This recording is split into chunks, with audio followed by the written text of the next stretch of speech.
মাগদুব হচ্ছে ইহুদিরা। মাগদুব কারা বলেন না, কারা? আর দলিন অভিশপ্ত কারা? ইহুদিদের। অভিশপ্ত হওয়ার কারণটা কি? আল্লাহ রাব্বুল আলামিন বলেন, শোনো কারণ কি।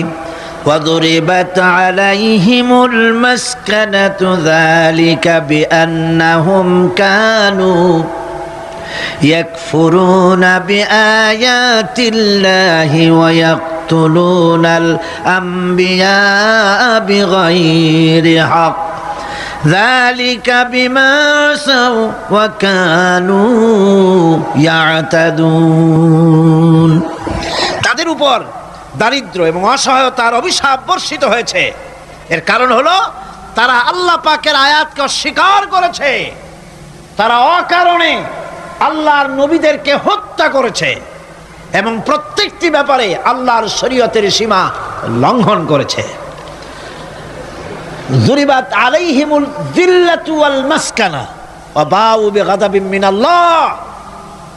আল্লাহ পাক বলেছেন, চিরকাল ইহুদিরা অভিশপ্ত, তাদের কোনো আবাসস্থল হবে না, সারা জীবন ঘুরে বেড়াবে। আপনারা বলবেন, কই ঘুরে বেড়ায় না তো, তাদের তো জায়গা হয়েছে জেরুজালেমে, ইসরায়েলে, সেখানে তারা জায়গা করে নিয়েছে। তাহলে এটা কেমন হলো? এটা এইভাবে হচ্ছে, ওখানে তাদেরকে প্রতিষ্ঠিত করেছে আমেরিকা, ঠিক কিনা? আল্লাহ পাক কোরআন শরীফের মধ্যে বলেছেন, যদিও মানুষের সাহায্যে কোনো জায়গায় তাদেরকে আল্লাহর ইচ্ছায় অথবা মানুষের সাহায্যে কোথাও যদি জায়গা হয়, অপমানের জীবন যাপন করতে হবে সারাটা জীবন, কিয়ামত পর্যন্ত দুঃখে দুঃখে মরতে হবে, দেশে দেশে ঘুরে বেড়াতে হবে ভিক্ষুকের মতো। সে অবস্থাই হয়েছে। আমেরিকা ওদের উপর থেকে হাত উঠায় নিক, মধ্যপ্রাচ্যের আজকের ২০ ফোড়া ইসরায়েল। আমেরিকা যদি তাদের রুবুবিয়াতে প্রতিপালনের হাতটা উঠায় নেয়, তাহলে আরব দেশে যত লোক আছে যুদ্ধ করা লাগবে না, এক পাশে গিয়ে পেশাব করলে ভাইসে লোহিত সাগরে চলে যাবে। সুতরাং এই ইহুদিদের পথ অনুসরণ করা যাবে না। ইহুদিরা অপরাধ করছিল কি? একটু আগেই বললাম, তারা আল্লাহর আয়াতকে অস্বীকার করেছে, তারা নবীদেরকে হত্যা করেছে। এটাই হলো তাদের অপরাধ। তারা শরীয়তের ব্যাপারে বাড়াবাড়ি করেছে। সুতরাং আল্লাহ পাক বলছেন, ইহুদিদেরকে ছাড়তে হবে, খ্রিস্টানদের অনুকরণ ছাড়তে হবে। ইহুদি খ্রিস্টান সকলের অনুকরণ ছেড়ে দিয়ে নিয়ামত প্রাপ্ত ওই 4 শ্রেণীর লোকের অনুসরণ করতে হবে, তাহলেই খাঁটি মুসলমান হওয়া যাবে। কোন আলহামদুলিল্লাহ। শুকর করা, কৃতজ্ঞতা প্রকাশ করার সূরা। এই সূরাটির মধ্যে মানুষ আল্লাহ পাকের অসীম অনুগ্রহের শুকরিয়া আদায় করে বলে প্রশংসার মাধ্যমে, এই জন্য এটার নাম হয়েছে সূরাতুশ শুকর। সূরাটির না আরেকটি নাম হচ্ছে সূরাতুদ দোয়া। এই সূরাটি একটি দোয়া, একটি প্রার্থনা, আল্লাহ পাকের কাছে প্রার্থনা করা হয়, সেজন্য এটার নাম হচ্ছে সূরাতুদ দোয়া। এর আরেকটি নাম হচ্ছে সূরাতুস সুয়াল, অর্থাৎ কামনা করার সূরা, আল্লাহর কাছে চাওয়ার সূরা। এই সূরায় অনেক কিছু আছে যা আল্লাহর কাছে চাওয়া হয়। এই সূরাটি, এর আরেকটি নাম হচ্ছে সূরাতুশ শিফা, অর্থাৎ প্রতিষেধক, রোগ ব্যাধি ইত্যাদি মুক্ত হওয়ার জন্য। সূরা ফাতিহা, আপনারা আল্লাহর ওলিদের কাছে, ওলামাদের কাছে যে যান, পানি নিয়ে, তেল নিয়ে, কালো জিরা নিয়ে, ওনারা যা পড়ে ফু দেন, সেই গোপন কথাটা বলে দেই, সেটা হচ্ছে সূরা ফাতিহা। সূরা ফাতিহা কোন কোন কিতাবে মুফাসসিরিন ইকরাম লিখেছেন, মুহাদ্দিসিনরা লিখেছেন যে দুরারোগ্য ব্যাধি, কোন ওষুধে ভালো হচ্ছে না, প্রতিদিন 40 বার করে সূরা ফাতিহা পড়ে পানিতে দম করে ফজরের পরে 41 দিন যদি এভাবে সেবন করে, সেই দম করা পানি দুরারোগ্য ব্যাধিও আল্লাহ পাক ভালো করে দিবেন। সুবহানাল্লাহ বিহামদি। এটা হচ্ছে সূরাতুশ শিফা। এটাকে বলা হয় সূরাতুস সালাত।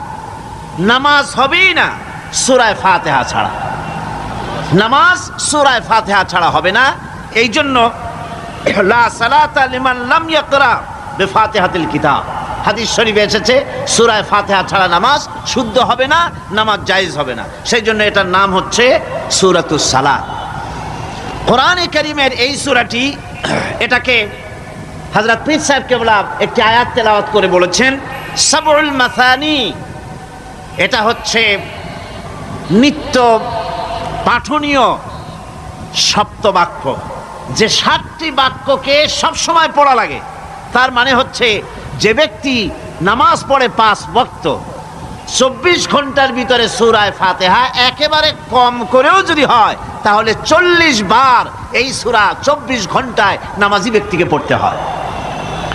এই জন্য সবসময় পাঠনীয় এই সূরাটি মোট অক্ষর সংখ্যা হচ্ছে 113, শব্দ সংখ্যা হচ্ছে 25টি। এটি হচ্ছে সূরা ফাতিহা, একটি রুকু, 7টি আয়াত। নাজিলের অবতীর্ণ হওয়ার স্থান হচ্ছে মক্কা আল মুকাররমা।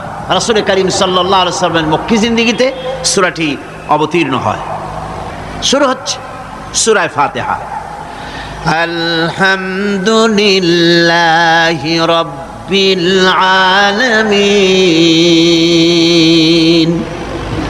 সূরা ফাতিহা আমি বলি এটি যেন একটি অভিনন্দন পত্র। এটি কি? অভিনন্দন পত্র। বান্দা দিচ্ছে তার রবকে, রবের ভাষায় শেখানো অভিনন্দন পত্র বান্দা তার রবকে প্রকাশ করছেন, দিচ্ছেন। অভিনন্দন পত্রে 3টা জিনিস থাকে, আপনারা লক্ষ্য করে শুনলে বুঝতে পারবেন ইনশাআল্লাহ। একবার ভাবুন যে কত বড় কথা, 30 পারা কোরআনের মধ্যে যা আছে তার সবটা আল্লাহ পাক তার সারাংশ সূরা ফাতিহায় ঢুকাইছেন। তাহলে এটা জিনিসটা কি এটা বুঝতে হবে, এবং সেই ধরনের অন্তর নিয়ে মন নিয়ে বসতে হবে আর বুঝতে চেষ্টা করতে হবে। আমি ধীরে ধীরে আপনাদের সামনে পেশ করব ইনশাআল্লাহ, বিইজনিল্লাহ, বিমাশিয়াতিল্লাহ, বিফদলিল্লাহ। সূরা ফাতিহার মধ্যে আমি বলেছি এটা একটি অভিনন্দন পত্রের মতো। কিরকম? অভিনন্দন পত্রে 3টা জিনিস থাকে। কয়টা জিনিস থাকে? 3টা। প্রথমে থাকে প্রশংসা। অভিনন্দন পত্রে প্রথমে কি থাকে?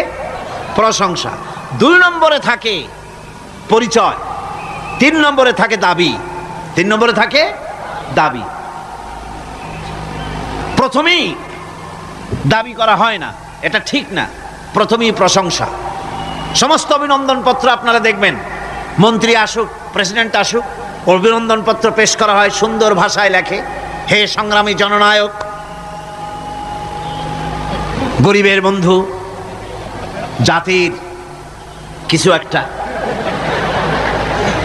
এইভাবে করে বহুত প্রশংসা করে তারপরে তার নাম খুঁজে পাওয়াই মুশকিল প্রশংসার ঠেলায়। আপনার আগমনী বার্তায় আমাদের এই চট্টগ্রামের আকাশ বাতাস মুখরিত, আবাল বৃদ্ধ বনিতা আনন্দে উদ্বেলিত, কে কি করবে দিশে করতে পারছে না, এরকম প্রশংসা। এই প্রশংসা দিয়ে তারপরে বলে আমরা চট্টগ্রাম কলেজের কর্তৃপক্ষ, আমাদের বেড়া নাই, টিন নাই, চাল নাই, ইট নাই, সিমেন্ট নাই, আমাদের এগুলি দাবি। তাহলে প্রথমে গেল প্রশংসা, 2 নম্বরে পরিচয়, 3 নম্বরে দাবি। মূলত এই ভদ্রতা প্রথমে কেউ বলে না, মন্ত্রী সাহেব চিটাগংয়ে আসছেন তো, আমাদের দাবি না মিটাইয়া ঠ্যাং আস্ত নিয়ে ঢাকা ফিরতে পারবেন না, এরকম বলে নাকি? এরকম বললে কিছুই পাওয়া যাবে না। মূলত এই যে ভদ্রতা, এই শালীনতা, এই শিষ্টাচার শিক্ষা দিয়েছে আল কোরআন। সুবহানাল্লাহ বিহামদিহি। কোরআনে কারিমে যে রব বলা হয়েছে তার অর্থ হচ্ছে, তার অর্থ ব্যাপক, অনেক বিশাল এর অর্থ। এ রব কাকে বলে আমি রবের সমস্ত ব্যাখ্যা করতে পারবো না, তবে অল্প কথায় এমন ভাবে বলতে চেষ্টা করব যাতে করে আপনাদের বুঝে আসবে ইনশাআল্লাহ। আমরা বলি ইনশাআল্লাহ। এখন আপনারা যদি আমাকে প্রশ্ন করেন যে অত কথা বুঝি না, এক লাইনে এক বাক্যে বুঝায় দেন রব কাকে বলে, তাহলে আমি কথাটা এইভাবে বলবো, যাহার যখন যে জিনিসের যতটুকুন প্রয়োজন তাহাকে তখন সেই জিনিস ফরিয়াদ করার আগে যিনি পৌঁছে দেন তার নাম হচ্ছে রব। এ রব হচ্ছে তার মধ্যে রুবুবিয়তের সম্পূর্ণ কোয়ালিটিতে ভর্তি। আল্লাহ পাকের মধ্যে রুবুবিয়তের কোয়ালিটি। রব শুধু সৃষ্টি করেই ছেড়ে দেন না, প্রতিপালন করেন, পূর্ণতায় পৌঁছে দেন। সুবহানাল্লাহ বলতে ইচ্ছে করে না ভাইরা? দেখেন আল্লাহ রাব্বুল আলামিন এমন রব, বাংলাদেশের কুকুর আর আমেরিকা ইউরোপের শীত প্রধান দেশের কুকুর একরকম নয়। আমাদের দেশের পশু ইউরোপ আমেরিকা শীত প্রধান দেশের পশু একরকম নয়। তার কারণ হলো আমাদের দেশে শীত কম, নাতিশীতোষ্ণ অঞ্চলের মধ্যে খানিকটা পড়ে যায়। এখানে পশুদের গায়ে কম পশম থাকলে কোনো অসুবিধা নাই। ভেড়া, ঘোড়া, কুকুর, বন্য প্রাণীকে কেউ তো কম্বল দেয় না, ল্যাপ দেয় না, রাজাই দেয় না, খাতা দেয় না, চাদর দেয় না। আল্লাহ রাব্বুল আলামিন তিনি এমন রব, শীত প্রধান দেশের পশুদের গায়ে পশম দিয়া চিরস্থায়ী কম্বল জড়ায় দিয়েছেন। এর নাম হচ্ছে রব। প্রতিপালনের পদ্ধতি কি সুন্দর করে তিনি প্রতিপালন করছেন, কি সুন্দর করে তিনি পশু পক্ষীগুলিকে তাদের আহার জোগাড় করছেন, প্রতিপালন করছেন। তিনি রব, মানুষকে সৃষ্টি করেছেন, আমাদেরকে সৃষ্টি করেছেন, সব প্রয়োজন মিটাইছেন। সুবহানাল্লাহ ওয়া বিহামদিহি, সকল প্রয়োজন মিটিয়েছেন, একটা জিনিস বাদ রাখেন না। আমি এই জন্য বলি যে কোরআন হচ্ছে বিজ্ঞানের উৎস। কোরআন বিজ্ঞানের কি? বিজ্ঞানের আবিষ্কার যত বাড়বে, বিজ্ঞান চিরটা কাল কোরআনের কাছে ভিক্ষার হাত দিয়ে এতিমের মতো দাঁড়ায় থাকবে কিয়ামত পর্যন্ত।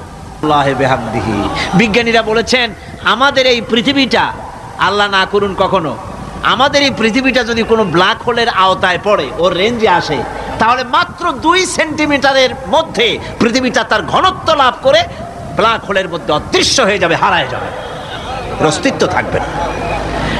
আল্লাহ পাক, আশ্চর্য লাগে আমার বিজ্ঞানের বইপত্র যখন পড়ি, আমার কাছে আশ্চর্য লাগে 1400 বছর আগে নবী কোনো বিজ্ঞানাগারে পড়াশোনা করেন নাই, কোন সায়েন্স নিয়ে রিসার্চ করেন নাই। সেই নবীর মুখ থেকে এমন বিজ্ঞানময় কোরআন আল্লাহ বের করালেন যে আজকের পৃথিবীর মডার্ন যুগের বিজ্ঞানীরা কোরআনের কাছে এতিম হয়ে দাঁড়ায় আছে।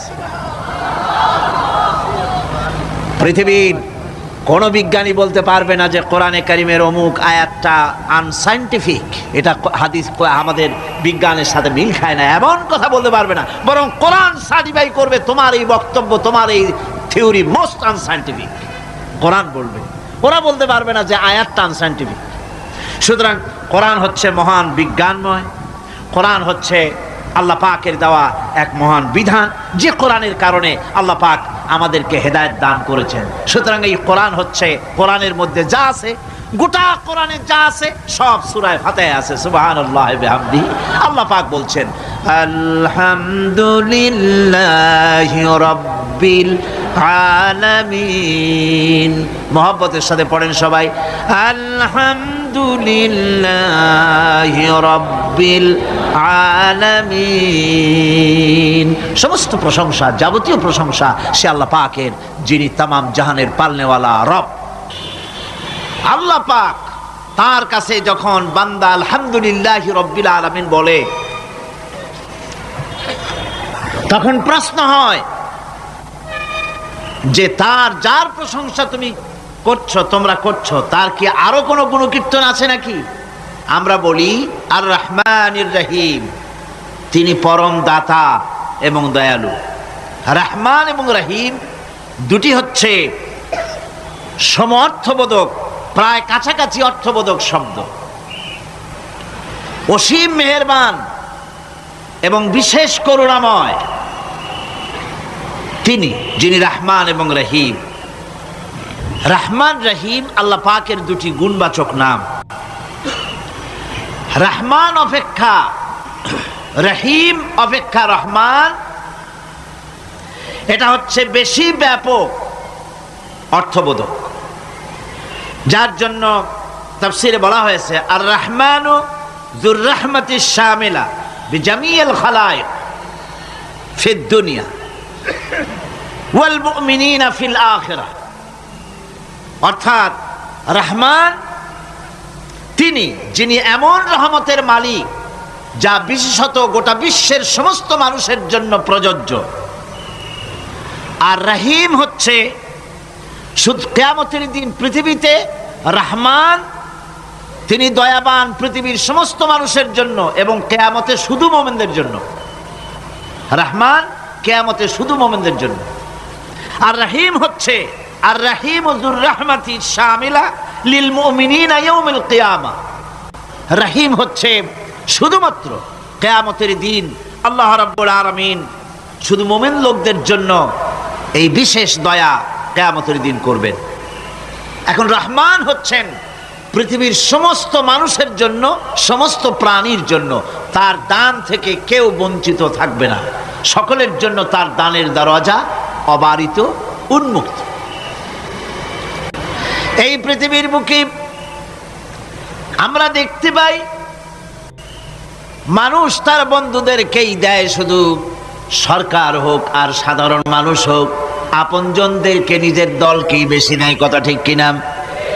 নিজের দলের প্রতি, আত্মীয় স্বজনের প্রতি স্বজন প্রিয়তা মানুষের শরীরের ভিতরে রোগ হিসাবে কাজ করে, আর এভাবে করে নিজের দল আর আত্মীয় স্বজনকে বেশি করে সুযোগ সুবিধা দেয়।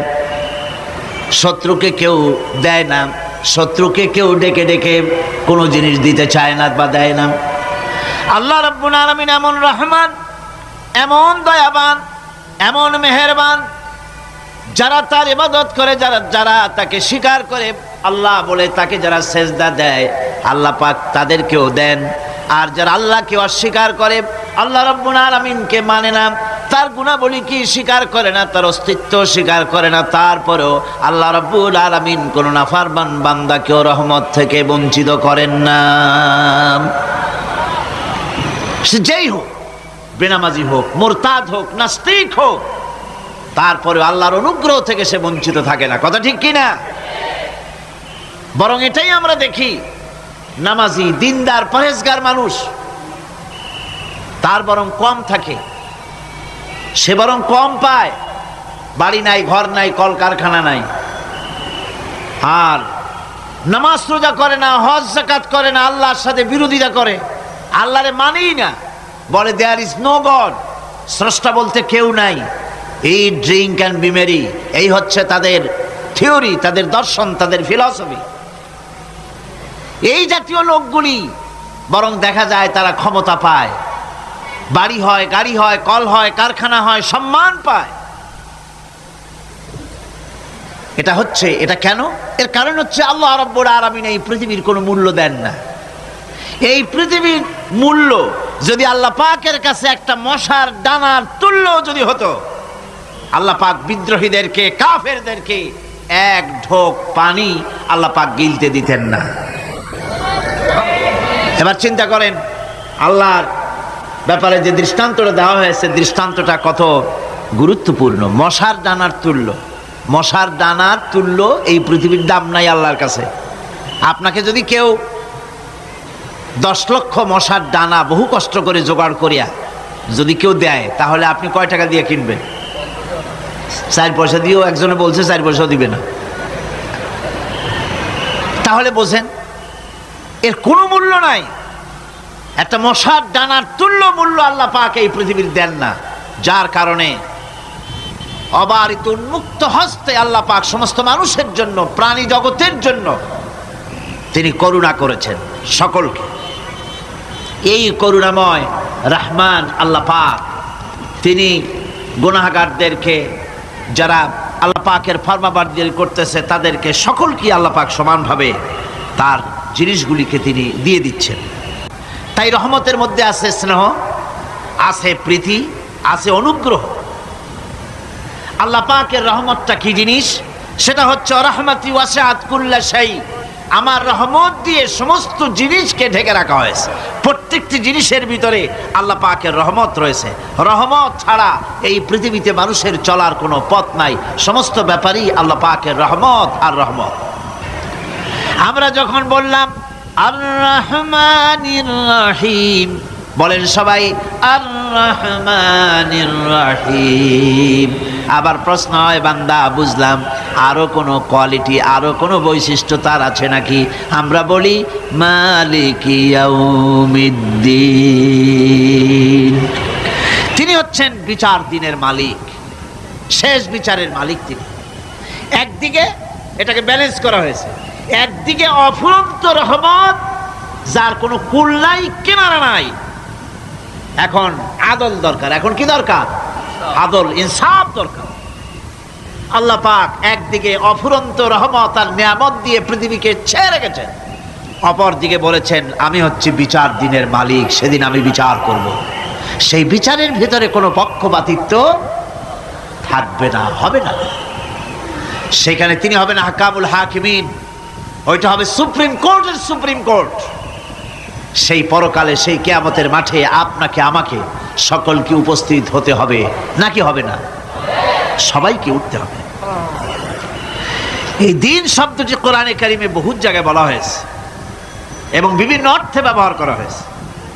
যেমন দিন শব্দের অর্থ প্রভাব, প্রতিপত্তি, আধিপত্য, হিতাত, বন্দিগি, দাসত্ব, আনুগত্য, নীতি, পথ, পন্থা, হিসাব, ফায়সালা, প্রতিদান, প্রতিফল, এরকম অনেক অর্থ, অনেক অর্থে দিন শব্দ কোরআনে কারিমের মধ্যে ব্যবহৃত হয়েছে।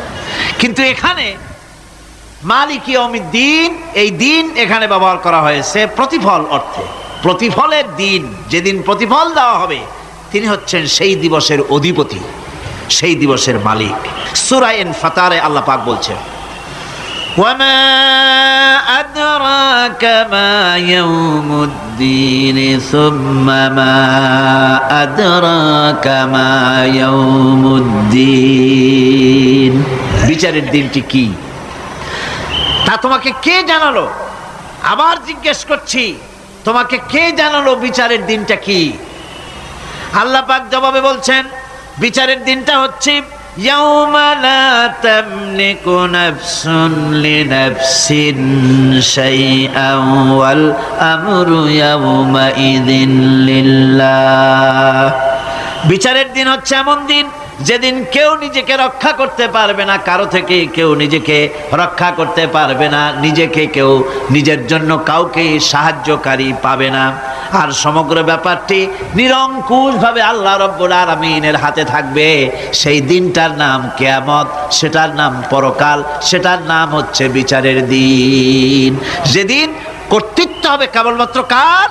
আল্লাহ পাক। সেই দিনটা হচ্ছে কর্মফল পাওয়ার দিন। লাহা মা কাসাবাত ওয়া আলাইহা মা কাসাবাত। প্রত্যেক মানুষই সে উপার্জন অনুসারে সেখানে ফল পাবে। যেমন কর্ম তেমন ফল পাবে, ব্যক্তি হিসাবে পাবে, দল হিসাবে পাবে। তিলকা উম্মাতুন ক্বাদ খালাত লাহা মা কাসাবাত ওয়া লাকুম মা কাসাবতুম ওয়া লা তুসআলুনা আম্মা ইয়ামালুন। প্রত্যেক মানুষই তার উপার্জন অনুসারী ফল পাবে। যা সে পাবে তা নিজের উপার্জন ছাড়া আর কিছুই না। আর যে ফল পাবে সেটাও তার উপার্জন। সুতরাং কিয়ামতের দিন আল্লাহ মানুষের উপরে কোনো জুলম করবেন না, অত্যাচার করবেন না। আল্লাহ পাক তো তার বান্দার জন্য জুলুমকারী নন, ঠিক কিনা? আল্লাহ পাক বলছেন মান আমিলা সালিহান ফালিনাফসিহি ওয়া মান আসাআ ফাআলাইহা ওয়া মা রাব্বুকা বিযাল্লামিন লিল আবিদ। যে ব্যক্তি পুণ্য কাজ করলো সে নিজের কাজে, নিজের স্বার্থেই তা করলো। আমরা যে নামাজ পড়ি এটা কি আল্লাহর স্বার্থ? কথা কন, আল্লাহর স্বার্থ?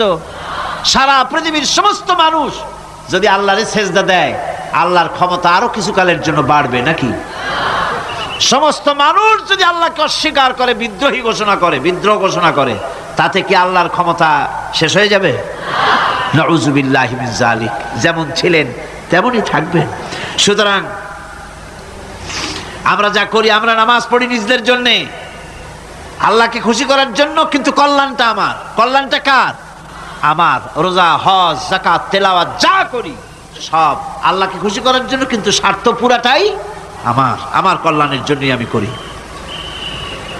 এবং আল্লাহ হচ্ছেন তিনি তোমাদের রব, ওমা রাব্বুকা বিযাল্লামিন লিল আবিদ, তোমাদের রব হচ্ছেন তিনি যিনি বান্দাদের উপরে কখনো অত্যাচার করেন না, জুলম করেন না, মেহেরবানি দিয়ে যিনি ছেয়ে রাখেন তিনি হচ্ছেন আল্লাহ পাক।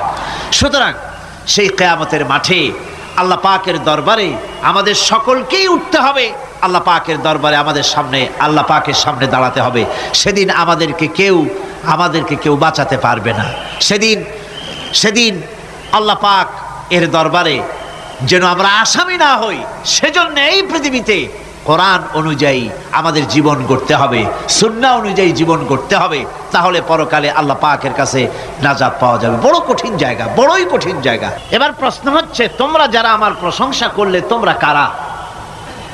জবাবে আমরা বলছি, ইয়্যাকা না'বুদু ওয়া ইয়্যাকা নাস্তাঈন।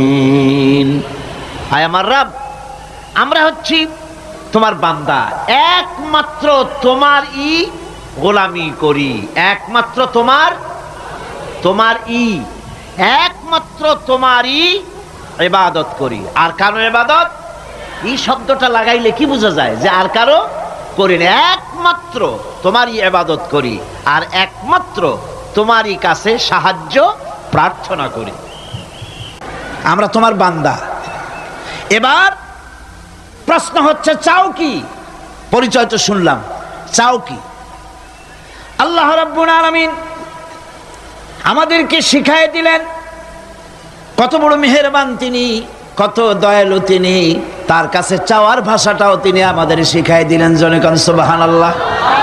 রব্বুল আলামিন আমাদের শিখালেন, এভাবে চাও, ইহদিনাস সিরাতাল মুস্তাকিম সিরাতাল্লাযীনা আন'আমতা আলাইহিম গায়রিল মাগদুবি আলাইহিম ওয়ালাদ-দাল্লিন।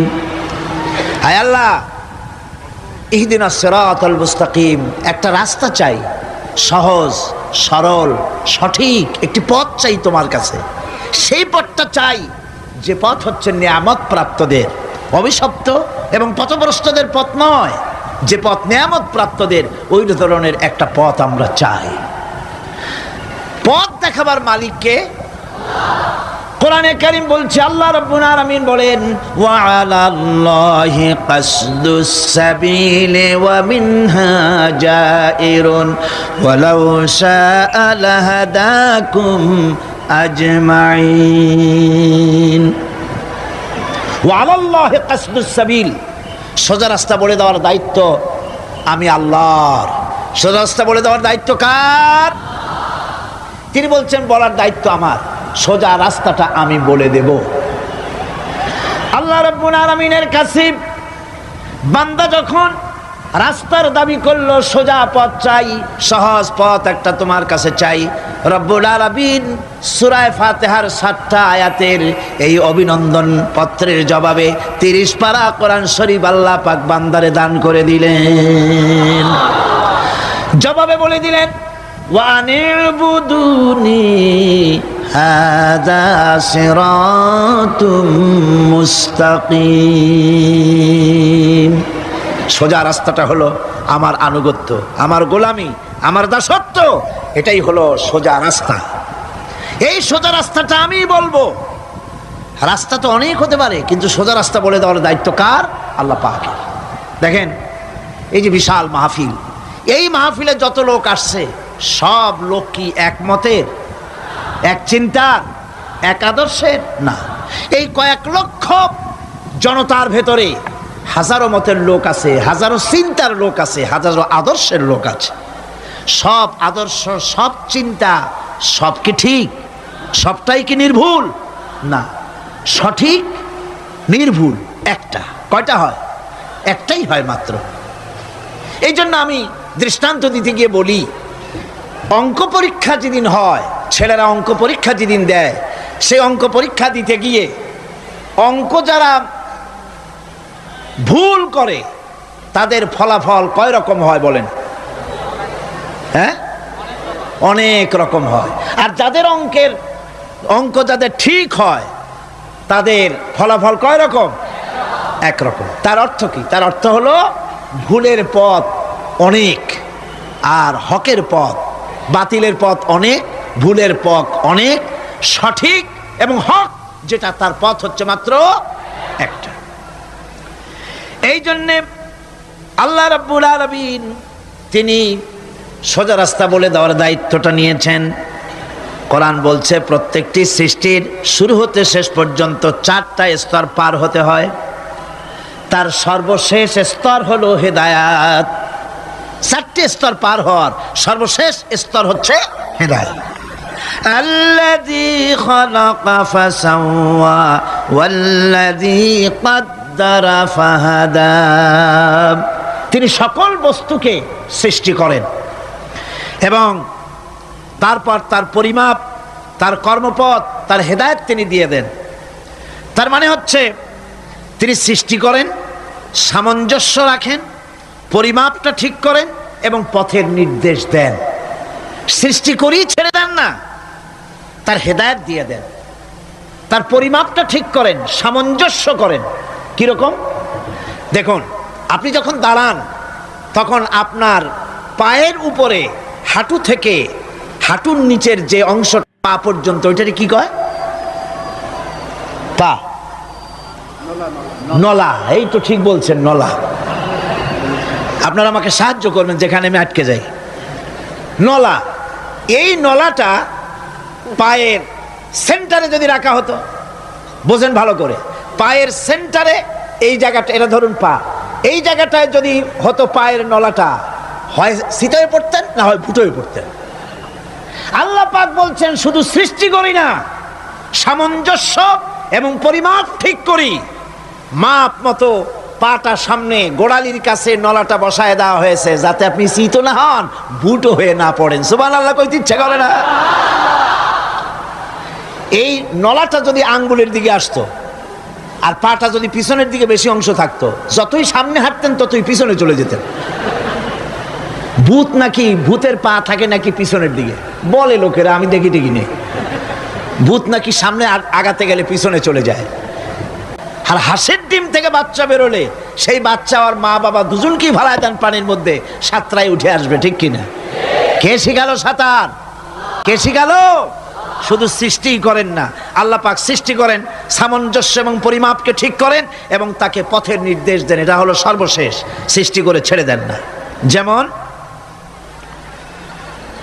কোরআনে কারিমে হযরত ইব্রাহিম আলাইহিস সালাম তিনি তার সম্প্রদায়ের সাথে যে কথোপকথন করেছিলেন, বিষয়টি আল্লাহ পাক কোরআনে কারিমের মধ্যে কোট করে দিলেন।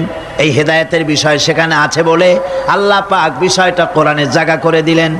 ওয়া ইয ক্বালা ইব্রাহিমু লিআবিহি ওয়া কওমিহি ইন্নানি বারাউম মিম্মা তা'বুদুন ইল্লাল্লাযী ফাতারানি ফাইন্নাহু সায়াহদিন। ইব্রাহিম আলাইহিস সালাম তার পিতা এবং তার গোত্রকে বললেন, তার সম্প্রদায়ের লোকদেরকে, নিঃসন্দেহে আমি মুক্ত, আমি পবিত্র। তোমরা যেসব জিনিস দিয়ে যেসব এর ইবাদত করো, গোলামি করো, আনুগত্য করো, আমি তার থেকে পবিত্র। আমি তো শুধু ইবাদত করি, গোলামি করি সেই স্রষ্টার, যিনি আমাকে সৃষ্টি করেছেন। আমার সম্পর্ক শুধুমাত্র সেই সত্তার সাথে যিনি সৃষ্টি করেছেন। আল্লাযী খালাকানি ফাহুয়া ইয়াহদিন, যিনি আমাকে সৃষ্টি করে শুধু সৃষ্টি করেন নাই, আমাকে হেদায়েত দিয়েছেন, আমাকে পথের দিশা দিয়েছেন। ওয়াল্লাযী হুয়া ইউতঈমুনি ওয়া ইয়াসকিন, যিনি আমাকে সৃষ্টি করেছেন, তিনি হেদায়েত দিয়েছেন। আর আমি যখন তৃষ্ণার্ত হই তিনি আমাকে পান করান, আমি যখন ক্ষুধার্ত হই তিনি আমাকে আহার দেন। ওয়া ইযা মারিদতু ফাহুয়া ইয়াশফিন, আর যখন অসুস্থ হই তখন তিনি আমাকে রোগ মুক্ত করে দেন। সুবহানাল্লাহি বিহামদি। ইন্না হাদাইনাহুস সাবিলা ইম্মা শাকিরান ওয়া ইম্মা কাফুরা, নিশ্চয়ই আমি তাদেরকে তাদের কর্মপন্থা প্রদান করেছি। আমি তাদেরকে হেদায়েত দিয়েছি, চলার পথের দিশা দিয়েছি। এখন ইচ্ছে করলে সে কৃতজ্ঞ হতে পারে, ইচ্ছে করলে অকৃতজ্ঞতার পথও অবলম্বন করতে পারে। আমি তাকে হেদায়েত দিয়ে দিয়েছি, পথ দেখিয়ে দিয়েছি। ডান এবং বাঁ দুটি রাস্তা আল্লাহ পাক দেখিয়ে দিয়েছেন। আসহাবুল ইয়ামিন, আসহাবুল শিমাল, একটা ডানপন্থী আর একটা বামপন্থী। আমাদের দেশে কিছু লোক আছে নাম মুসলমান, কিন্তু বলে যে আমরা বামপন্থী আন্দোলন করি। অথচ সমস্ত ডানপন্থীদের জায়গা হবে জান্নাতে, যদি জান্নাতের আমল করতে পারে। ডানপন্থীদের নেতা হচ্ছেন দুনিয়ার সমস্ত পয়গম্বরেরা, আর বামপন্থীদের নেতা হলো শয়তান। বামপন্থীদের নিয়ে শয়তান যাবে কিয়ামতে জাহান্নামে।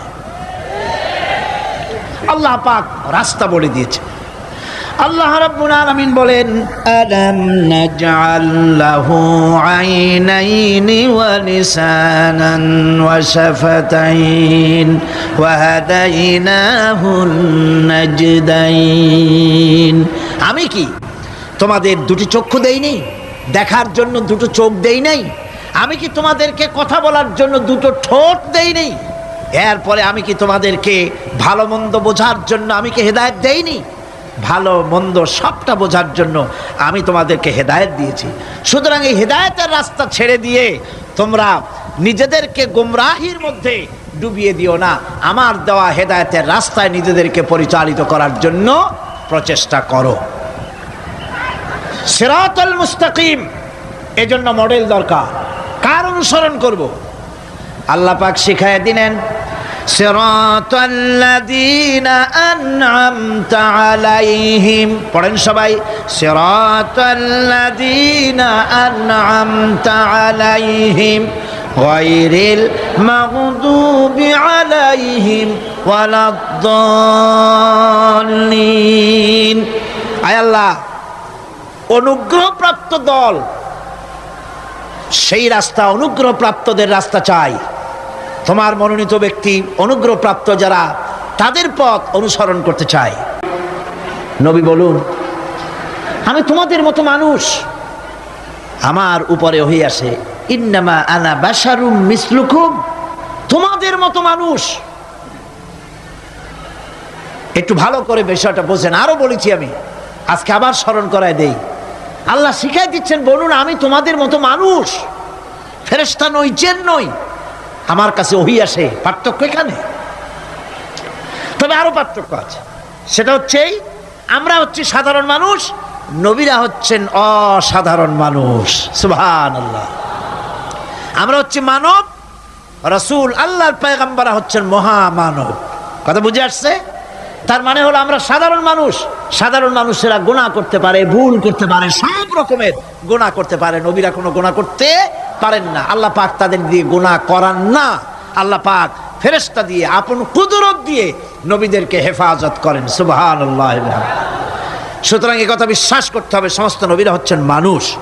নবীদের আদর্শই কেবলমাত্র আদর্শ, সেই আদর্শকেই গ্রহণ করতে হবে, তাকেই একমাত্র নেতা হিসাবে গ্রহণ করতে হবে। আমার নেতা বলতেও রাজি না। মুশকিল কি এক জায়গায়? কয় যে নেতা বলা যাবে না। কেন? কয় যে ওই যে মানুষেরা বলে, স্লোগান দেয়, আমার নেতা, তোমার নেতা, অমুক তমুক হ্যান ত্যান, তো এগুলির সাথে নবীরে মিশানো এটা ঠিক না। তাছাড়া নবীরে নেতা কব না, কবটা কি? নবী কি হয় নেতা হবে, না হয় অনুসারী হবে, এর বাইরে তো কিছুই নাই। হয় ইমাম, না হয় মুক্তাদি। বাইরে কি? বাইরে তো নাই কিছু। সুতরাং নবী কি মুক্তাদি হবে? নবী কি অনুসারী হবে? নিশ্চয়ই হাজার বার নবী হচ্ছেন ইমাম, নবী হচ্ছেন নেতা।